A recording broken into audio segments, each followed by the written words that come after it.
voir le changement d'une ampoule de phare sur une Clio 2.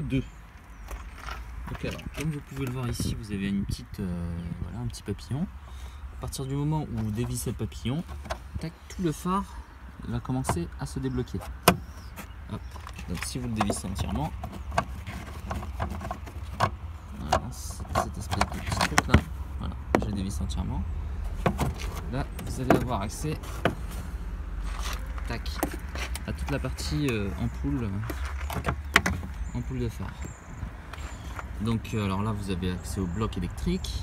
Donc pour pouvoir enlever le bloc électrique, voilà, il y a des petites ailettes normalement de part et d'autre qui vont me permettre de dégager entièrement la structure électrique. Il doit y en avoir une troisième quelque part. Voilà, donc alors il y a une ailette là en bas, une ailette ici sur le côté et une ailette en haut. Et normalement, voilà, donc là j'ai enlevé des petites ailettes, donc voilà, une là, une ici, en fait il y en a 4. Tac, une de ce côté là et une de l'autre côté, c'est les 4 qu'il y a. Donc après on a accès au bloc d'ampoule et là on peut changer n'importe quelle ampoule. Un tour, hop, dans le sens inverse des aiguilles d'une montre, hop, on démontre et on change directement. Donc pour les ampoules, alors pour savoir quelle ampoule prendre, en fait c'est marqué normalement sur l'ampoule.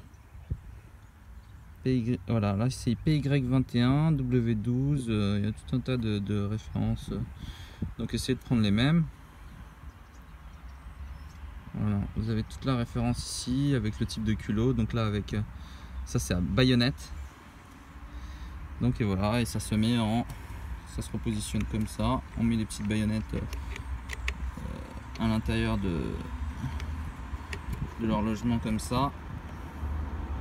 Un tour à droite dans le sens des aiguilles d'une montre et c'est terminé. Pour le montage c'est pareil, on le bloque, hop, comme ça. Le tout se clipse après, donc ça doit faire clac clac clac clac de partout. Alors je sais pas s'il a fait clac clac clac clac de partout. Voilà, on fait bien attention que ça fasse clac clac de partout parce que sinon après l'étanchéité elle est pas bonne et vous risquez d'avoir de la buée ou des choses comme ça à l'intérieur. Donc là on remonte et derrière on peut replacer le petit papillon qui va bien.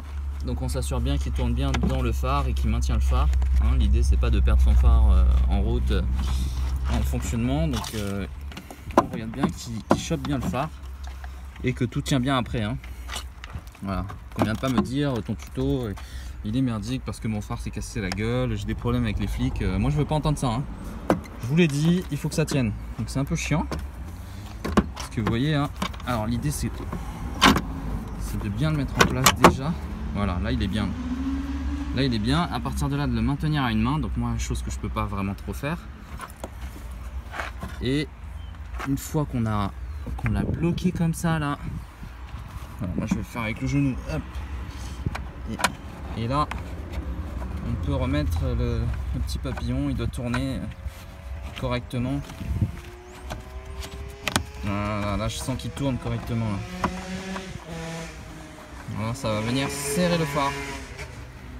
Voilà. N'y allez pas trop fort non plus parce que le but c'est pas de casser ce système un peu merdique. Mais voilà. Donc une vis c'est cool, hein. C'est franchement très bien. Là Renault ils ont fait un truc super je trouve. Par rapport à certaines voitures où l'accessibilité elle est naze et en plus de ça il y a plein de vis cachées. Là je trouve que c'est pas très mal. Donc merci Renault.